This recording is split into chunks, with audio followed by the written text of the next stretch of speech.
séminaire qui a commencé, mais qui n'est qu'un extrait de toutes les réunions de travail qui va avoir lieu pour faire un bilan du SAR. Donc là, nous avions convié particulièrement les élus, donc les maires, les intercos, il y a eu des maires du Nord-Grand-Terre, il y avait un peu de tout, pas tous les maires, mais en tout cas, il y avait pas mal de maires ici.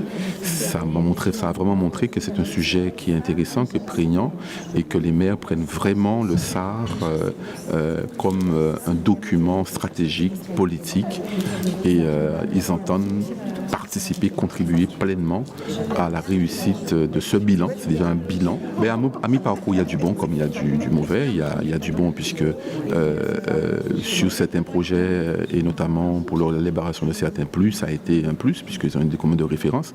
Mais il y a aussi des limites, notamment sur les schémas de mise en valeur de la mer. On voit bien qu'ils s'étaient arrêtés à des projets connus en 2011, mais qui ne s'étaient pas projetés dans l'avenir.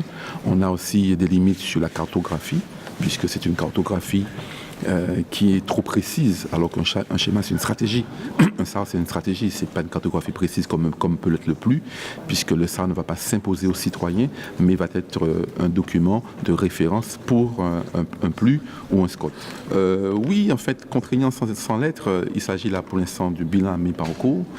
Nous espérons achever ce bilan cette année et pour se poser la question, oui ou non, va-t-on vers une révision complète ou partielle du SAR, mais ça va être le fruit d'une construction collective avec l'ensemble des partenaires, maires, chambres consulaires. Non, mais de là, du côté perfectible d'un document, c'est surtout que les éléments qui ont sous-tendu à l'élaboration de ce SAR ont beaucoup évolué. Les lois et règlements, il y a la loi Allure, il y a la loi sur l'eau, il y a bien sûr les risques qu'on connaît mieux, notamment les risques de submersion marine, donc retrait des taux de côte aussi, les menaces graves et prévisibles sur les vies humaines, c'est les sargasses, c'est les tremblements de terre. C'est tout ça que nous connaissons mieux. Et c'est aussi une ambition régionale qui est différente. C'était ça aujourd'hui. Donc c'était vraiment la preuve. Aujourd'hui, nous invitons tout le monde à discuter. D'ailleurs, les débats, on a commencé à discuter depuis 14h, il est 17h, j'ai dû clore les débats en sachant que demain, après-demain, etc. En fait, on a bien dit aux élus, c'est clair qu'on n'a pas toujours la chance de mobiliser les élus sur une si longue période, donc on a vraiment consacré cette journée spécialement aux élus, mais il va sans dire, d'ailleurs M. Adémar a posé cette question à laquelle j'ai répondu, oui, les ateliers, au contraire, bien au contraire, il faut que les élus, puisque le SAR est avant tout, avant d'être un document technique, c'est un document stratégique et politique. Ma présence ici me semble nécessaire par rapport à la force de ce document. Schéma d'aménagement régional, document d'aménagement, mais aussi document en perspective de développement et d'orientation, mais je ne pense pas que ça a abouti dans plusieurs domaines, sur des thématiques comme les risques naturels. Il y a lieu d'adapter, qu'on le veuille ou non, aux choses dont nous sommes confrontés, mais il y a surtout ce qui est important aujourd'hui, cette orientation d'un schéma de développement économique.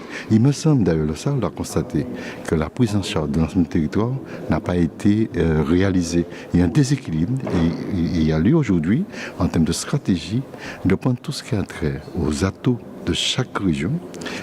On sait que la Basse-Terre, que le Venant est en pleine désertification, donc il y a un pôle d'accès aéroport et tout le reste qui constate des activités administratives et il y a lieu, si on veut faire évoluer d'aller vers ce développement un peu triangulaire.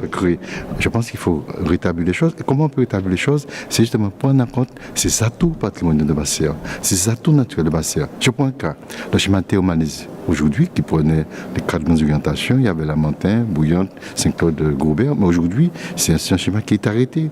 Quand on regarde les atouts patrimoniaux, notamment sur les Moncailles, la biodiversité, on sait qu'il y a des velléités, on sait qu'il y a des actions qui sont entreprises. Dr Joseph a montré qu'on a des potentialités en matière d'exploitation de nos richesses naturelles. C'est ça qu'il faut simplement développer pour accéder à ce rééquilibrage du territoire. C'est un élément important à mon avis. C'est pour ça que je suis là, pour le faire fructifier.